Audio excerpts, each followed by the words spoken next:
గణాధిపతయే నమః. ఓం గురుభ్యో నమః. ఓం శ్రీమాత్రే నమః. అరుణాం కరుణాతరంగితాక్షీం ధృతపాశాంకుశపుష్పబాణచాపాం అనిమాదిభిరావృతాం మయూకైః అహమిత్యేవ విభావయే భవానీం. శ్రీమాత్రే నమః. ప్రేక్షకులకి ఆ లలితాంబిక అమ్మవారి యొక్క అనుగ్రహం పరిపూర్ణంగా కలగాలని స్ఫూర్తి కోరుకుంటూ 2026 సంవత్సరం ఫలితాల్లో ముఖ్యంగా నక్షత్రాల బట్టి ఏ విధమైనటువంటి జాగ్రత్తలు తీసుకోవాలి, మీరు ప్రధానంగా ఎటువంటి విషయాల్లో మీకు గొప్ప అవకాశాలు వస్తాయి, అదేవిధంగా ఇప్పుడున్నటువంటి గ్రహస్థితి ఏమిటి. అయితే ఈ యొక్క అంశాలు చెప్తుంది నేనైనప్పటికీ కూడా చెప్పేసిన సాక్షాత్ లలిత అమ్మవారికి అభ్యవస్తు. సర్వసాధారణంగా మనం ఏంటంటే ఉగాది నుంచే చూసుకుంటాం మనం ఎప్పుడైనా సరే. కాకపోతే చాలామంది జనవరి నుంచి డిసెంబర్ వరకు ప్లాన్ చేసుకుంటారు. కాబట్టి అసలు ఇన్వెస్ట్మెంట్స్ అనుకోండి, వివాహం అనుకోండి, ఒక గృహయోగం అనుకోండి, జాబ్ సంబంధించినవి, అబ్రాడ్ వెళ్ళేవి, ఇలాంటివన్నీ కూడా గ్రహస్థితులు ఎంతవరకు బాగున్నాయి, ఎంతవరకు సపోర్టివ్గా ఉన్నాయి అనేటువంటి విషయాన్ని ఒక్కొక్కటిగా తెలుసుకుందాం. అయితే దీనికంటే ముందు ఈ మేజర్ ప్లానెట్స్ అంటే రాహుకేతువులు నవంబర్ 2026 నవంబర్ వరకు అక్కడే ఉంటున్నారు, కుంభ మరియు సింహరాశుల్లో. దాని తర్వాత కుంభరాశిలో ఉండే రాహు మకరంలోకి, సింహరాశిలో ఉండే కేతు కర్కాటకంలోకి వెళ్తున్నాడు. ఈ సంవత్సరం అంటే 2026 సంవత్సరం అంతా కూడా మే వరకు మిథునంలో ఉండే గురువు మే తర్వాత మనకి కర్కాటకంలోకి వెళ్ళడం జరుగుతుంది. టోటల్ ఇయర్ మొత్తము కూడా శని పర్టికులర్గా మనకి ఇక్కడే ఉంటాడు మన మీన రాశిలోనే. కాకపోతే 27 జూలై నుంచి మాత్రం వక్రిస్తాడు. సో ఒక్కొక్క రాశి రీత్యా విషయాలు మనం తెలుసుకుందాం. మిథునం వారికి కనుక చూసుకున్నట్లయితే మిథున రాశిలో నక్షత్రాలు మృగశిర 3, 4, ఆర్ద్ర నక్షత్రము మరియు పునర్వసు 1, 2, 3 ఇవి ఉంటాయి.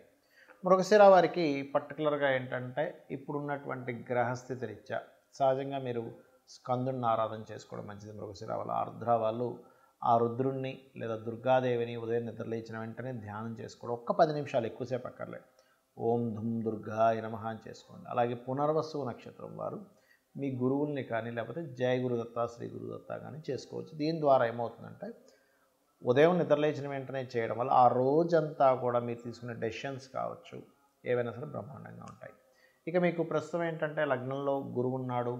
సో సప్తమ స్థానాన్ని చూస్తాడు, పంచమ స్థానాన్ని చూస్తాడు, భాగ్యస్థానాన్ని చూస్తాడు. కాబట్టి ఇది ఇష్టపడి వివాహం చేసుకోవడానికి అనుకూలతని ఇస్తాడు. వివాహ సంబంధాలు కుదరడానికి ఈ సంవత్సరం 5వ నెల వరకు మంచి అనుకూలత ఇస్తాడు. ఇక్కడ దానిలో ఎటువంటి ఇబ్బంది లేదు.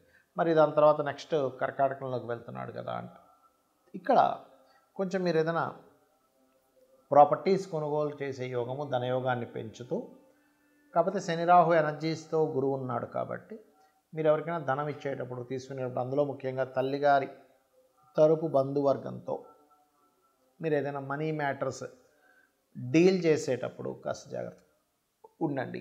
అలాగే 2026 సంవత్సరంలో నవంబర్ వరకు కూడా ఎటువంటి అగ్రిమెంట్స్ చేస్తున్నాం, అందులో ముఖ్యంగా తండ్రి గారికి సంబంధించిన ఆస్తి విషయంలో కానివ్వండి, గవర్నమెంట్ రిలేటెడ్ సంబంధించిన విషయాల్లో కానివ్వండి, ఏదైనా మెడికల్ రిలేటెడ్ సంబంధించిన అంశాల్లో కానివ్వండి, మీరు అగ్రిమెంట్ చేసేటప్పుడు చాలా జాగ్రత్తగా ఉండండి. 2026 నవంబర్ నుంచి ఎప్పుడైతే మీకు కేతువు మారుతున్నాడో ఇట్స్ వెరీ క్లియర్. అక్కడి నుంచి కాస్త మీరు నవంబర్ మాసం నుంచి ఫినాన్షియల్ మ్యాటర్స్ విషయంలో చాలా కేర్గా ఉండాలి.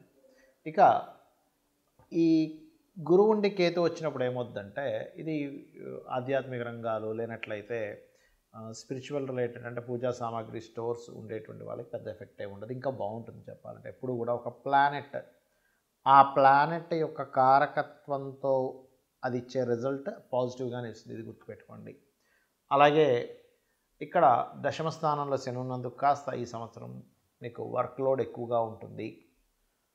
అత్తగారితో కూడా కొంతవరకు తెలియని మిస్అండర్స్టాండింగ్స్ వస్తుంటాయి. అదేవిధంగా ఈ సంవత్సరం జూలై నుంచి కొంత ప్లేస్ ఆఫ్ చేంజ్ కూడా కనబడుతుంది. అయితే మీకు అష్టమంలోకి రాహు వెళ్తాడు నవంబర్ మాసం నుంచి. అక్కడి నుంచి మాత్రం కాస్త మీరు నవంబర్ నుంచి వాహనం మీద వెళ్ళేటప్పుడు, అందులో ముఖ్యంగా మంచు ఉంది, క్లియర్గా రోడ్ లేదు, అటువంటి ప్రయాణాలు మాత్రం అస్సలు చేయకండి. ఇక మీరు నిత్యము చేయవలసిన దేవతారాధన లలిత అమ్మవారి యొక్క ఆరాధన చేయండి, అన్ని విధాలు బాగుంటుంది. చాలామంది జాతక చక్రం అసలు ఎందుకు చూపించుకోవాలి, అసలు దానికి ఉండేటువంటి ఇంపార్టెన్స్ ఏమిటి, మనకి జాతకం చూపించుకోవడం ద్వారా కలిగేటువంటి ఫలితం ఏమిటి అని అడుగుతూ ఉంటారు నన్ను. చాలామంది అనుకుంటారంటే జాతక చక్రం చెప్పడం అంటే కేవలం ఏలినాడ్స్ నడుస్తుందండి, మీకు పలానా సర్పదోషం ఉందండి, లేకపోతే మీకు పలానా ఇంకోటి ఏదో ఆశ్లేష బలి చేయించాలి, ఇంతవరకే అనుకుంటారు. అది కేవలం ఒక 1% కూడా కాదు, చాలా తక్కువ ఆ విషయం చెప్పడం అనేది. ఒకటేంటంటే మన జీవితంలో మనం బాగా ఒత్తిడి ఎదుర్కొంటున్నాము, విపరీతమైన స్ట్రెస్లోకి వెళ్ళిపోతున్నాము, ప్రతిసారి నేను జీవితంలో ప్రతిసారి ఓడిపోతున్నాను అన్నప్పుడు అది నువ్వు ఏ పరంగా ఓడిపోతున్నావు, అది ఏ భావంతో కనెక్టివిటీ అనే దాన్ని చూస్తూ లగ్నం ఎంత స్ట్రెంత్గా ఉందని చూస్తాం. అంటే ఒక వ్యక్తి చాలా అవలీలగా 500 కిలోలు టక్కన లేపితే ఇంకో వ్యక్తి 50 కిలోలు బరువు అతను లేపడానికి స్ట్రెంత్ సరిపోదు. ఎందుకు? ఇద్దరు మనుషులే కదండి, ఇద్దరు ఒకే వయసు వాళ్ళు. అంటే ఇతనిలో ఉండే శక్తి అతనిలో ఉండే శక్తి వేరు. ఏ అనే అక్షరం బి అనే పర్సన్ ఏఆర్బి అనుకుంటే మా ఉదాహరణకి అలా స్ట్రెంత్ని అయితే ఆ వ్యక్తి 50 కిలోలు కాదు కదా, 500 కిలోలు దాటి కూడా లిఫ్ట్ చేయగలుగుతాడు. అలా మీ లగ్నం ఎప్పుడైనా సరే స్ట్రాంగ్గా లేదు, అక్కడేదో ఎఫెక్టివ్గా ఉంది అన్నప్పుడు దానికి సంబంధించి దానం ఇవ్వడం ద్వారా మీ లైఫ్లో సక్సెస్ పొందడానికి, స్ట్రాంగ్గా ఎటువంటి సిచ్యువేషన్స్ వచ్చినా నిలబడడానికి మీ లగ్నం చెప్తుంది.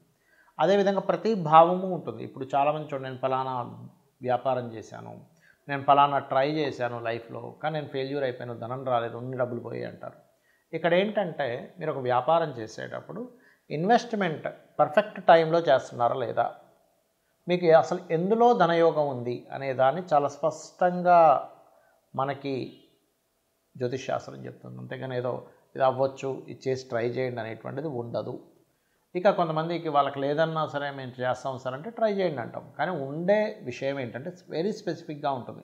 మీకు వ్యాపారమా, ఉద్యోగమా, ఇక్కడుండి చేస్తే బాగుంటుందా, విదేశాలకు వెళ్ళి చేస్తే బాగుంటుందా అనేది ఒక క్లియర్ సమాధానం జ్యోతిష్ శాస్త్రం ఇస్తుంది. అదేవిధంగా అన్నదమ్ములతో కావచ్చు, రకరకాల రిలేషన్స్ ఉంటాయి మనకి. అన్నదమ్ములు, తల్లి, తండ్రి, మేనమామలు, ప్రతి భావము ఒక్కొక్క విషయాన్ని క్రోడీకరిస్తుంది. పర్ఫెక్ట్గా అసలు వాళ్ళతో మీకుండే రిలేషన్ ఎంతవరకు బాగుంటుంది, ఎంతవరకు మీకు ఇబ్బందినిస్తుంది. కొన్నిసార్లు మన కర్మని బట్టి పూర్వజన్మలో చేసుకున్నటువంటి కొన్ని పాప కర్మల వల్ల కూడా రిలేషన్స్ రూపంలోనే మనం చేసుకున్న కర్మ ఆ యొక్క రూపంలో వచ్చి మనల్ని అది తీర్చుకునే క్రమంలో మనం కొంత స్ట్రెస్ అవుతూ ఉంటామనే ఒక క్లారిటీని ఇస్తుంది జ్యోతిష్ శాస్త్రం. అలాగే మీరు ఏం చదివితే బాగుంటుంది. చాలామంది చూడండి, పిల్లల్ని వాళ్ళకి ఇంట్రెస్ట్ లేకపోయినా నాన్న ఇది చదివితే బాగుంటుందని చదివించి వాళ్ళకి ఇంట్రెస్ట్ లేక వాళ్ళు దాంట్లో మళ్ళీ వాళ్ళకి పెద్దగా కలిసి రాక మళ్ళీ పెద్ద అయిన తర్వాత మనం ఇబ్బంది పడుతూ ఉంటారు తల్లిదండ్రులు. అలా కాకుండా అసలు పిల్లలు హాబీగా చదువుకునేది ఏంటి, ప్రొఫెషనల్గా తీసుకోవాల్సింటే ఏం తీసుకుంటే బాగుంటుందని ఒక క్లారిటీ, మీరు ఏ డైరెక్షన్లో నివసిస్తే బాగుంటుంది అంటే ఇంటి యొక్క మెయిన్ డోర్ ఒక్కొక్క వ్యక్తికి ఒక్కొక్క డైరెక్షన్ కలిసి వస్తుంది. All directions is good. కాకపోతే ఇక్కడ ఏంటంటే మనకి ఏ డైరెక్షన్ కలిసి వస్తుంది అనేది ప్రధానంగా తీసుకోవాలి. అదేవిధంగా మరొక విషయం ఏంటంటే ఇక్కడ ఈ ఫ్రెండ్స్ కానివ్వండి, షేర్ మార్కెట్ కానివ్వండి, సంతానంతో ఉండేటువంటి రిలేషన్స్ కానివ్వండి, సంతానం ఎందుకు ఇలా తయారవుతున్నారు, వాళ్ళు ఎదగాలంటే ఏం చేయాలనేటువంటి అంశాలు కానివ్వండి, అంటే వాళ్ళకి ఏ పూజ చేయించుకోవాలి, వాళ్ళకి ఎటువంటి లాకెట్ తొడగాలి, అదేవిధంగా మీరు ఎటువంటి రత్నం ధరిస్తే కొంతవరకు సపోర్ట్. ఒకటే చెప్తాను, గుర్తుపెట్టుకోండి, ఏదో కేవలం ఒక రత్నం ధారణ వల్ల మీ జీవితం మొత్తం మారిపోదు, ఇది శుద్ధాబద్ధం. కొంత సపోర్ట్ లభిస్తుంది అంతే. మన జీవితంలో మనం చేసే ప్రతి పని కూడా ఒక సపోర్ట్. ఫర్ ఎగ్జాంపుల్ పొద్దున్నే మనం ఏదో ఒక అలవాటు ఉంది, ఫుడ్ తీసుకునేదాన్ని, ఆ ఒక్కటి కొంత సపోర్ట్ చేస్తుంది మీ లైఫ్లో. ఒక యోగా కొంత సపోర్ట్ చేస్తుంది, లేదా ఒక పని కొంత సపోర్ట్ చేస్తుంది. అలాగే ప్రతిదీ కూడా లైఫ్లో కొంత సపోర్ట్ చేసుకుంటూ అన్నీ కలిపి మీ లైఫ్లో ఒక అద్భుతమైన స్టేజ్కి వెళ్ళేలా చేస్తాయి.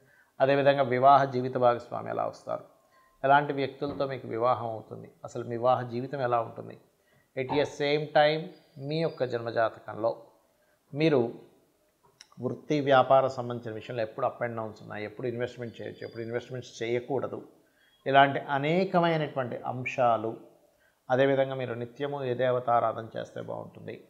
అలాగే మరొక విషయం ఏంటంటే ఇక్కడ గమనించినట్లయితే మీరు ప్రత్యేకంగా ఒక్కోసారి చూడండి, మనం కార్స్ తీసుకుంటూ ఉంటాం, లేకపోతే కలర్స్, ఇంపార్టెంట్ పని మీద వెళ్ళినప్పుడు కొన్ని కలర్స్ ధరిస్తూ ఉంటాం. అంటే ఇక్కడ ఏంటంటే ఆల్ కలర్స్ ఈజ్ గుడ్, కానీ మీరు ఎప్పుడైతే ఇంపార్టెంట్ అనుకుంటారో, నేను పలానా పెళ్లి చూపులకు వెళ్తున్నాను, లేనట్లయితే పలానా ఆఫీస్లో ఫస్ట్ టైం జాబ్ చేయడానికి వెళ్తున్నాను, ఇట్లా ఉన్నప్పుడు ఒక మేజర్ ఇన్సిడెంట్, మేజర్ టర్న్ ఒకటి ఉంది మీ లైఫ్లో, అప్పుడు మీరు వేసుకోవాల్సిన కలర్ ఏంటి, ఏ డే వెళ్తే బాగుంటుంది, ఏ డేస్ మీకు బాగా కలిసి వస్తాయి. All is good, but A days మీకు బాగా కలిసి వస్తాయి.